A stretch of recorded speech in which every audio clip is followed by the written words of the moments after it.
Next principle यहाँ पे है principle of equity. Principle of equity, next principle that is known as principle of equity. Equity principle consist करता है कि किस तरीके से एम्प्लॉय के साथ इक्वल बिहेवियर करा जाए। यहाँ पे इक्वल ट्रीटमेंट की बात करी गई है इक्विटी में।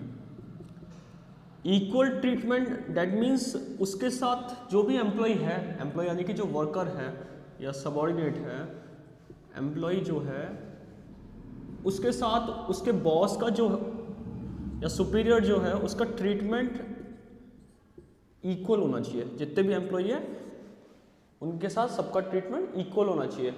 इक्वल यानी कि इक्वल सैलरी की बात नहीं करी गई है, इक्वल सैलरी के अलावा भी और भी चीज़ें हैं, जैसे फॉर एग्जांपल काइंडनेस, जस्टिस, इस तरीके की ट्रीटमेंट यहाँ पे होनी चाहिए। इक्वलिटी रखना एम्प्लॉय के साथ किसी भी वर्क को लेकर, that is known as equal treatment.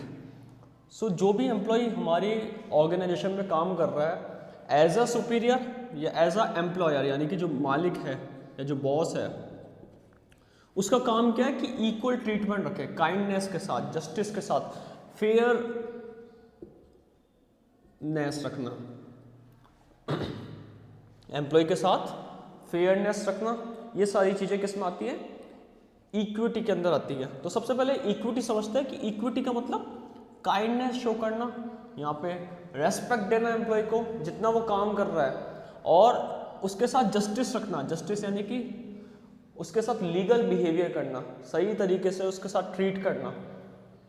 उसको ये नहीं लगना चाहिए एम्प्लॉय को कि उसके साथ यहाँ पे डिस्क्रिमिनेशन हो रहा है अदर एम्प्लॉय के मुकाबले। तो एम्प्लॉय के साथ यहाँ पे सबसे इंपॉर्टेंट है कि इक्वल बिहेवियर रखना, डिस्क्रिमिनेशन ना करना। जितने भी एम्प्लॉयज़ है काइंडनेस के साथ वर्क करना, जस्टिस रखना, फेयरनेस रखना, यही प्रिंसिपल ऑफ इक्विटी कहलाता है। जब भी कोई मैनेजर एम्प्लॉय के साथ डील करे तो एम्प्लॉय को डिससेटिस्फैक्शन नहीं होना चाहिए यानी कि जो वो वर्क कर रहा है उसके रिगार्डिंग उसको डिससेटिस्फैक्शन नहीं होना चाहिए। डिससेटिस्फैक्शन का मतलब ये हो गया कि वो सेटिस्फाई होना चाहिए एम्प्लॉयर के अकॉर्डिंग। एम्प्लॉय सेटिस्फाई पर्सन होना चाहिए।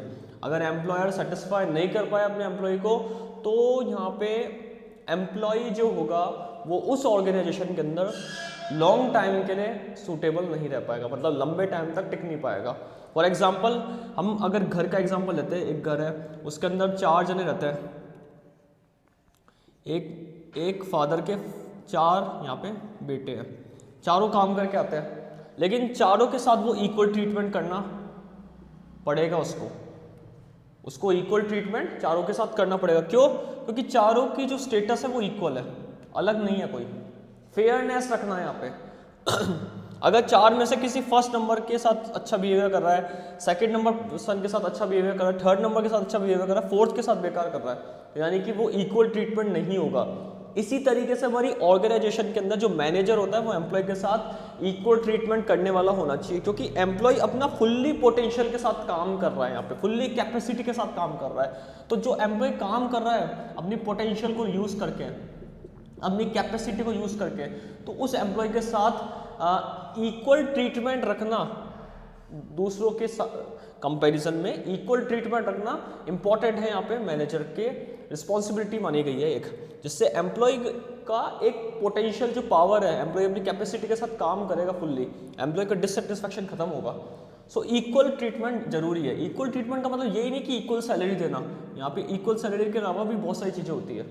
एम्प्लॉय के साथ वर्किंग बिहेवियर अच्छा रखना, एम्प्लॉय के साथ एम्प्लॉय के रूल्स एंड रेगुलेशन के अंदर कोऑर्डिनेट करके चलना, एम्प्लॉयज़ के अकॉर्डिंग वर्क को मेंटेन करना, वर्किंग कंडीशन सूटेबल बनाना एम्प्लॉयज़ के लिए, एम्प्लॉयज़ को मेडिकल लीव देना, कंपनसेशन देना, पेंशन फंड में कंट्रीब्यूट करना, ये सारी चीज़ें क्या हो गई? प्रिंसिपल ऑफ इक्विटी के अंदर आ गई। मतलब जो फैसिलिटी एम्प्लॉयज़ को है वो फैसिलिटी एम्प्लॉय को तक पहुंचाना, that is known as principle of equity. और फ्योल ने इस प्रिंसिपल में यही कहा है कि इक्विटी का मतलब इक्वल सैलरी नहीं, बल्कि डिसिप्लिन मेंटेन करवाना, रूल्स एंड पोजीशन के अकॉर्डिंग इक्वल ट्रीटमेंट करवाना, स्टेटस को बढ़ाना अगर वो अच्छा वर्क करता है, प्रमोशन करना, that is all known as principle of equity. तो सबसे पहले इस प्रिंसिपल में हम इक्विटी का मतलब लिखेंगे कि kindness, justice, fairness, equal kind behaviour करना, इक्वल ट्रीटमेंट करना एम्प्लॉय के साथ। और उसके बाद हम बात करेंगे कि एम्प्लॉय अपना मैक्सिमम एफर्ट लगाता है तो उसके साथ है ना एक सेटिस्फैक्शन करना, देना उसको, डिससेटिस्फैक्शन ना देना, रूल्स एंड रेगुलेशन के अकॉर्डिंग वर्किंग करवाना, ये सारी चीज़ें इसके अंदर इंक्लूड हो जाएगी। तो that is known as principle of equity, और ये फ्यूल का 11th प्रिंसिपल है, प्रिंसिपल ऑफ इक्विटी।